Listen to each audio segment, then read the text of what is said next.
মাননীয় স্পিকার, আপনাকে ধন্যবাদ এবং বিশেষ করে আমার দক্ষিণ অঞ্চলের মাননীয় সংসদ সদস্য জনাব নুরুল ইসলাম আমাদের এলাকাকে অ্যাড্রেস করেছেন, সেই জায়গা থেকে তাকেও ধন্যবাদ জানাচ্ছি এবং মাননীয় প্রধানমন্ত্রী আমাদের এই প্রশ্ন তিনি তার বিবেচনায় নিয়েছেন, সেজন্য তাকে ধন্যবাদ জানিয়ে আমার নির্বাচনী এলাকায় ১১২ পটুয়াখালী বাউফল, আমরা আমাদের এলাকা সম্পর্কে বলে থাকি ধান নদী খাল, এই তিন নিয়ে আমাদের বরিশাল। নদীবেষ্টিত এই জায়গা সম্পর্কে যে এখানে উপকূলীয় বিষয়ক মন্ত্রণালয়ের যে বিশেষ বিবেচনা নেওয়া হয়েছে, এই দক্ষিণ অঞ্চলের উপকূলীয় জেলা পটুয়াখালীর বাউফল আমাদের একটি অত্যন্ত নদীবেষ্টিত জায়গা, যেখানে তেঁতুলিয়া এবং লোহালিয়া নদীর তীরবর্তী প্রায় ৭টা ইউনিয়ন, তার মধ্যে 4টা ইউনিয়ন অত্যন্ত ভয়াবহ নদী ভাঙনে বিপর্যস্ত। উপজেলা নাজিরপুর, কালাইয়া, চন্দ্রদ্বীপ, কেশবপুর, ধুলিয়া, এদিকে কাছিপাড়া সহ নদীগর্ভে প্রায় এগুলো বিলীন হওয়ার পথে, প্রতিনিয়ত মানবিক, সামাজিক এবং অর্থনৈতিকভাবে বিপর্যস্ত হয়ে যাচ্ছে। নদী ভাঙনের ফলে আমাদের কবরস্থান সহ মসজিদ, মাদ্রাসা, স্কুল, মন্দির এগুলো আমাদের ভাঙনে বড় বড় অঞ্চলগুলো ইতিমধ্যে চলে গেছে। মানবতার জীবনযাপন করছে তারা, হাজার হাজার হেক্টর ফসলি জমি যা ইতিমধ্যে নদীর গর্ভে চলে গেছে। স্থানীয় কৃষক এবং দিনমজুর যারা জীবন জীবিকায় ভয়াবহ প্রভাব ফেলছে মাননীয় স্পিকার, সে জায়গায় আমরা বিশেষভাবে লক্ষ্য করছি যে আমাদের কয়েকটি প্রতিষ্ঠান সহ শিক্ষার্থীদের স্কুলে ছুটে যাওয়ার হার এখন কমে যাচ্ছে।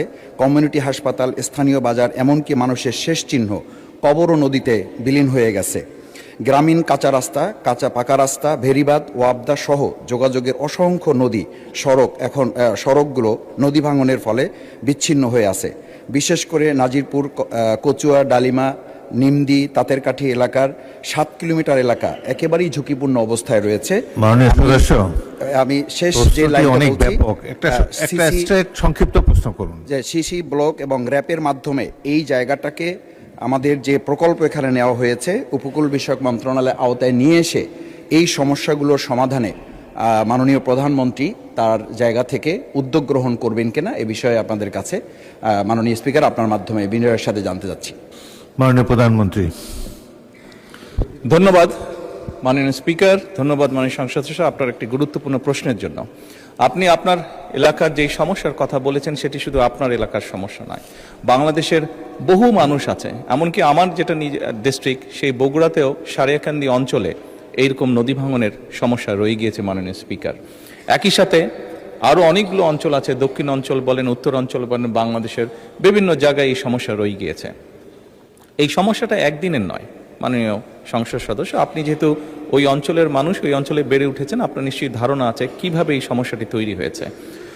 এখানে সবচেয়ে গুরুত্বপূর্ণ দুটো বিষয় আছে। একটি হচ্ছে যে নদী শাসনের কথা আপনি বলেছেন, সেটি একটি উপায় আছে এবং একই সাথে আপনি খুব ভালো করে জানেন নদী শাসনের বিষয়টি অত্যন্ত ব্যয়বহুল একটি বিষয়, বাট তারপরেও প্রয়োজন অনুযায়ী আমাদেরকে করতে হবে। এবং সাথে আরেকটি গুরুত্বপূর্ণ বিষয় আছে, এই ভাঙনগুলো কখন হয়? ভাঙনগুলো আমরা দেখেছি অধিকাংশ সময় বর্ষার সময় হয়ে থাকে, যখন নদীতে স্রোত থাকে এবং হঠাৎ করে পানির প্রবাহ যখন বেড়ে যায়। এবং সেই জন্যই মাননীয় সংসদ সদস্য আপনি নিশ্চয়ই অবগত আছেন, আপনার ধারণা আছে, না দেখে থাকলেও ধারণা আছে, শহীদ রাষ্ট্রপতি জিয়াউর রহমান এই সমস্যাটিকে সমাধানের জন্য খাল খনন কর্মসূচি শুরু করেছিলেন ওনার শাসনের সময়।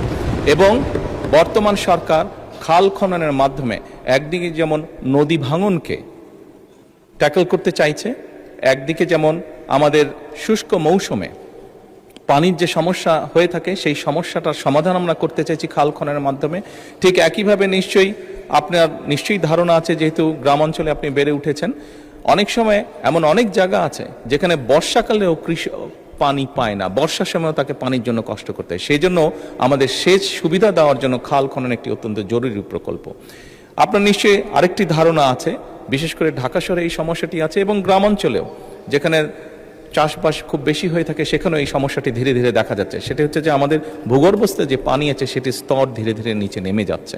এই সবগুলো বিষয়কে যদি আমরা অ্যাড্রেস করতে চাই তাহলে অবশ্যই নদী শাসন যেমন একটি প্রয়োজন নদী ভাঙনকে রোধ করার জন্য, ঠিক নদীতে যখন পানির প্রবাহ বেড়ে যায়, স্রোত বেড়ে যায়, যার কারণে নদী ভাঙন হয়ে থাকে, সেই স্রোতটিকে যাতে আমরা মোটামুটি কন্ট্রোলে আনতে পারি, সেই পানিটিকে যাতে আমরা পানিতে যেটা হঠাৎ করে পানি বেড়ে যায় বর্ষার সময় সেটিকে যাতে আমরা ঠিকভাবে সারা দেশে ছড়িয়ে দিতে পারি, সেই জন্য খাল খনন কর্মসূচিটা অত্যন্ত গুরুত্বপূর্ণ।